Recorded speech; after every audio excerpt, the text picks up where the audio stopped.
All right. So, welcome to this edition of Go Beyond the Wines Conversations.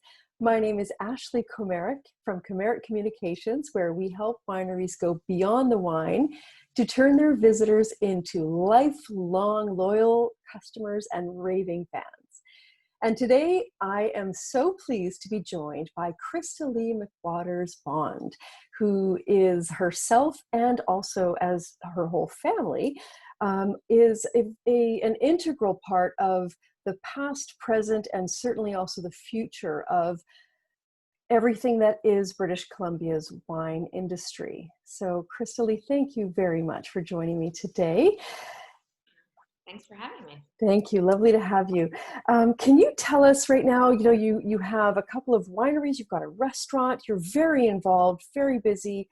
What is happening right now as we're beginning to reopen? What's top of mind for you? Yeah, for us right now, it is reopening. So here at Time Winery, we are getting ready to reopen the tasting room tomorrow, in fact. So, the team has been in social distancing and scrubbing everything from top to bottom, stocking the shelves and whatnot.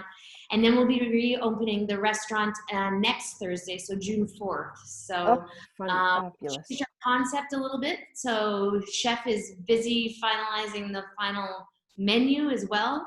And we're excited to be able to welcome visitors again.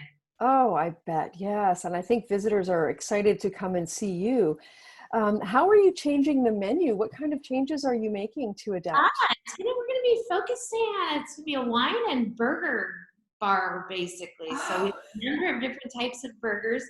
Our Time Burger has always been our largest selling item. So we've decided to expand on that a little bit more. We're finding that through this time, people tend to be sort of, I guess, focused more on that comfort food and something that's a little more homey, comfortable. So chef is still amazing and can do those pretty plates as well, but we thought for the time being that we're going to focus a little more on that substance and filling comfort food. So burgers and more. So we've got an amazing mac and cheese as well that I don't even want to know in it, but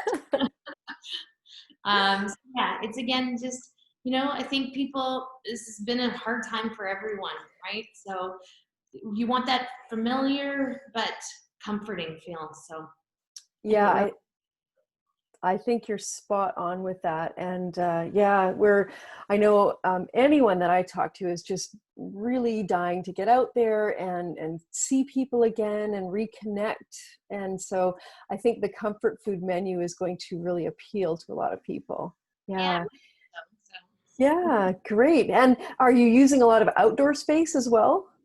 We are. So we're fortunate in that we're located right downtown Penticton, but when we built the winery, we licensed our entire property. So our crush pad is licensed. We've got a patio that's licensed for 50. We're only setting it up for 20 so that we can maintain the distance as well. But we've got quite a large space as the whole building. So we're able to be able to social distance and utilize the entire winery, which is great. So. Oh, wonderful. Yeah. And I think with the weather coming, people will be so happy to be able to be outside. Yeah. Exactly. We have at the front of our building 3 large garage doors. So even when you're inside, it feels like you're outside. So we hope that people feel comfortable and come and visit us. Fantastic. Yes. June 4th for the restaurant. Yeah. And tomorrow for the tasting room. Now you are also very involved in the British Columbia Wine Institute. So as an industry, can you tell me a little bit about, what are you seeing with regard to the other, brother, sister wineries of the Institute and others, non-members even? Well, in talking to, colleagues at other wineries, it's been a trying time for absolutely everyone. There isn't anybody that hasn't been affected. But we're seeing that people are still drinking wine, thankfully. So just seeing our channels shift a little bit. So instead of dining out in restaurants, obviously, because we haven't been able to do that, We're seeing a lot more online sales, direct to consumer. We've been open for sales only, so we've seen more people come in and buy cases of wine, whereas before maybe they'd buy a bottle or two. And in talking to a number of colleagues, they're seeing similar type of things happen too. The retail is really quite strong. We don't sell in the government liquor store. We only have one product that we sell there, but that trade channel is extremely strong. So people are going to the liquor stores still. But because of British Columbia having so many small producers, there's a lot of wineries that do not sell to that channel, to the government liquor stores. But LRSs, licensed retail stores, are strong as well. So but it's also dependent on the winery. Some wineries had focused primarily, because they're small, on the guest experience at the winery. Obviously, they didn't have that, or focused on restaurants as well. So everybody's been affected in a different way, depending on what trade channel they were focused on prior to. They've obviously had to shift, and so everybody's adapting to the new normal, I guess, right? Exactly. And are there adaptations that you've made specifically because of COVID that are working so well for you that you're going to continue with them? Yeah, we've seen increased online sales. We've seen new wine club signups, which doesn't generally happen just online. You generally have your wine club signups from people visiting your tasting room, having a great experience, want to be part of the brand. So we've definitely seen that.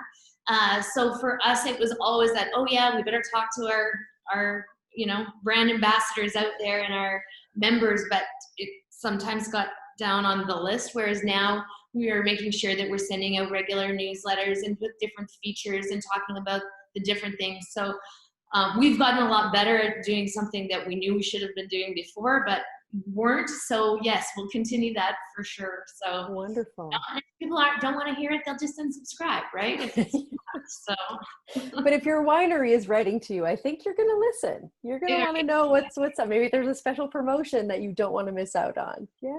Exactly. Fantastic. That's great.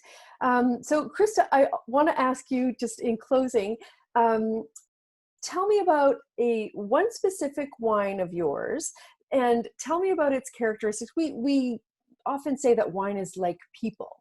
So describe to me one of your wines and tell me in what way you resemble that wine, or that wine resembles you. Oh, I guess I would have to say our Evolve Cellars Pink Effervescence. Number one, if people know me, they know that there's very few days that go by that I actually don't consume the product itself. But I love all of our wines, but I really love this one in particular, and I think it kind of is like me, because it's got great fruit forwardness. It's got a little bit of strawberry, a little bit of watermelon, but it's lively, and it's, I like to think that I'm generally fairly upbeat and try to think of the positives. And that's what that product reminds me of. It's, you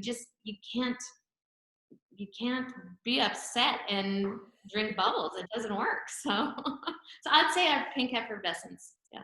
So you're a force of positive, lively, fruit-forward power. I try to be. Yeah. Okay. Wonderful. That's great. Well, I look forward to visiting the winery when I'm going to be up there, which will be quite soon. And I'll definitely look for that Pink Effervescence. Perfect. Yeah. Having you visit. Thank you so much, Christa-Lee, for your time today, and all the best for the opening and the opening of the restaurant too. Thanks, Ashli. Okay, take care. All right.